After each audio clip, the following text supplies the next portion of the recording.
difficult, let's say, to get a good history.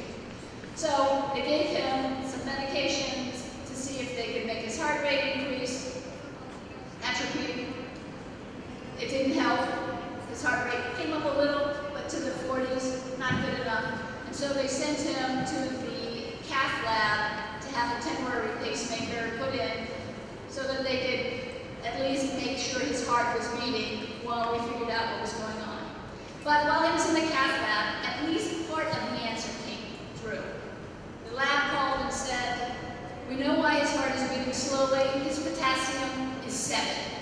I don't know what the range of normal is, but upper limit of normal, the way we do it, 4.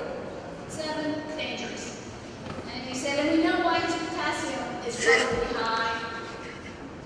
His creatinine is also 7. In our hospital, less than 1 is normal. So it was clear that he was hyperkalemic because of some kind of acute kidney injury. And so the cardiologist took home from their take-home messages, he doesn't need a pacemaker. We don't know what's wrong with him, but we know it's not his heart. So they sent him up to the ICU so that the intensive care doctors could give him KX-late to get rid of potassium and figure out what was going on. So the intern on duty there evaluated the patient, took a history, did a physical exam, and then sat down to review his chart. And he noticed that for a guy who was coming in with what was clearly acute renal failure, there was no urine. And he asked the nurse, could you please get me some urine from this gentleman? So an hour later, the nurse came back and she said, he can't pee. In fact, he told me he hasn't been able to pee for more than a day. So, turns out he had benign prostatic hyperplasia.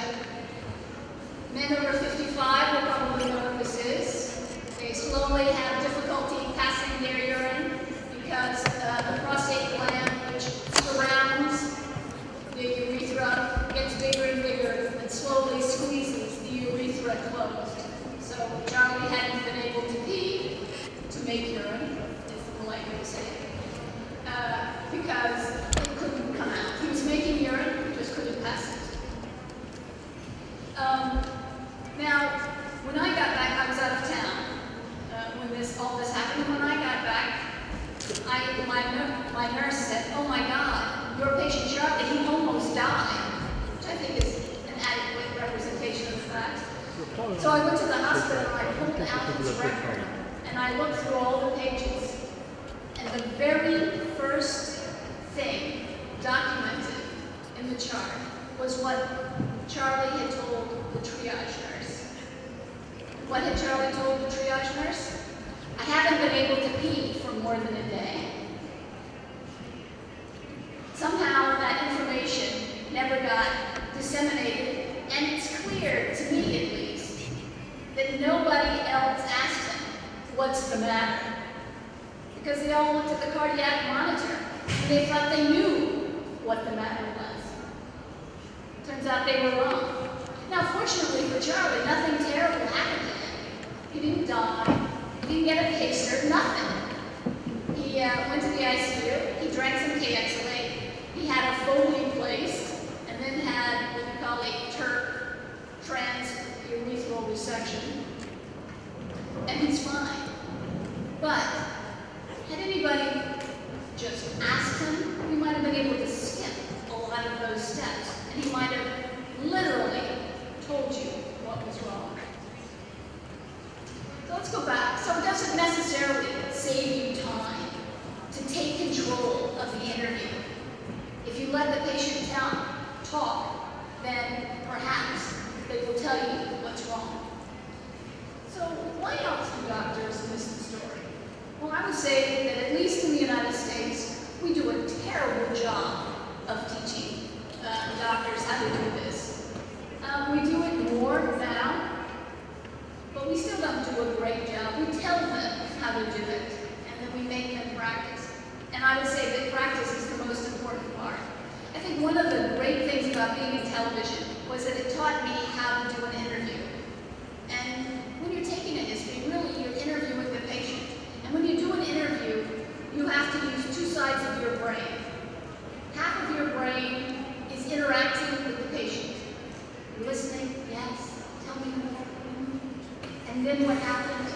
And the other half of your brain is saying, what is he talking about? Does this make any sense? Is there anything I need to know that's more than this?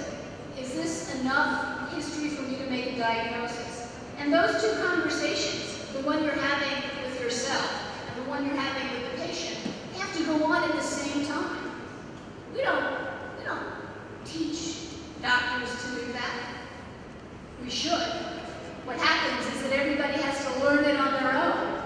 And some people do, some people don't. I would say most good doctors do. It's learnable. It's teachable. We're just not teaching it. I think doctors are also uncomfortable with patient emotions. One of the things I have to have in my exam room is I have to have a full box of Kleenex. Not because I use it all the time, not because I torture my patients and they cry, but you know, it's impossible not to have feelings about being sick. It's impossible because being sick is associated with so many things that we don't like. Dying, for example, loss of control. We hate all of those things. And so anytime we're sick enough to go to the doctor, there are going to be some feelings attached to it. And people have hard lives anyway. So if you ask them questions and listen patiently, every now and then, and more often than that usually, they're going to cry. And so I have to have tissues at the ready so that they don't feel like they're going to ruin their mascara for nothing. A lot of times, the emotions that patients have about an illness will tell you something about the diagnosis, or at least something important about the patient. And so, even though it's uncomfortable to deal with patient emotions, I would say that we must, because they turn out to be important in making a diagnosis. So I want to tell you a story about a patient of mine named Dan. Dan was in house. So the fellow who was here earlier has seen house twice, probably did not see. It's not here to tell me which episode it was, but Dan's story was in one of the clinic stories in house. So Dan is a friend of mine, and he had just moved from California on the west coast of the United States to Connecticut, which is on the east coast. And everything natural is very different. The trees are different, the flowers are different, the grass is different, it's just different. So he called me and he said, I think I'm getting my childhood asthma back. And I said, what? This is a guy who's 55 years old. I said, what? He goes, yeah, it's weird, but since I moved here, I've been walking to work, and I go up this hill that's by this orchard, and when I get to the top of the hill, I get this tightness in my chest, and it's really hard to breathe. I said, well, you know what's weird? When I was a kid and I had these same symptoms, I was wheezing. Now, there's no wheezing, just this chest pressure and shortness of breath. I said, gosh, Dan, that doesn't really sound like asthma to me. Who here thinks that he has asthma? You've done your pulmonary section.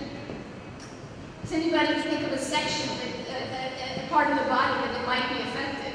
You know, I thought, in a 55-year-old man with chest tightness associated with shortness of breath, when he walked to the top of the hill, I mean, he's having a heart attack. This is angina. You don't say that to somebody over the phone. You say, gosh, Dan, has it ever occurred to you that maybe this is not your lungs, but your heart? And you say, no! This can't be my heart. My father died when he was 55 years old of a heart attack. I have lived my life to not have that happen to me. He said, I eat well, I exercise better than yours. This cannot be my heart. Actually, Dan,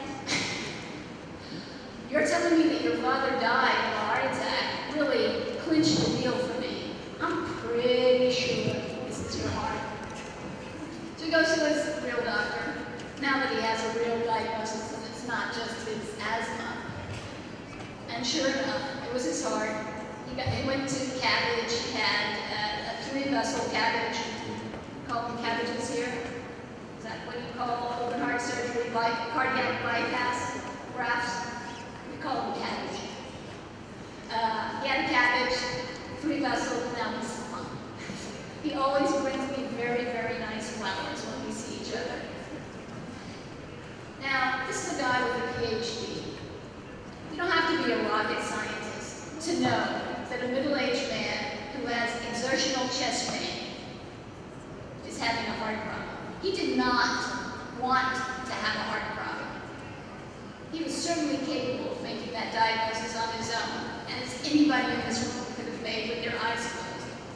He didn't want to. And so, how patients feel about their illness is going to affect how they tell you.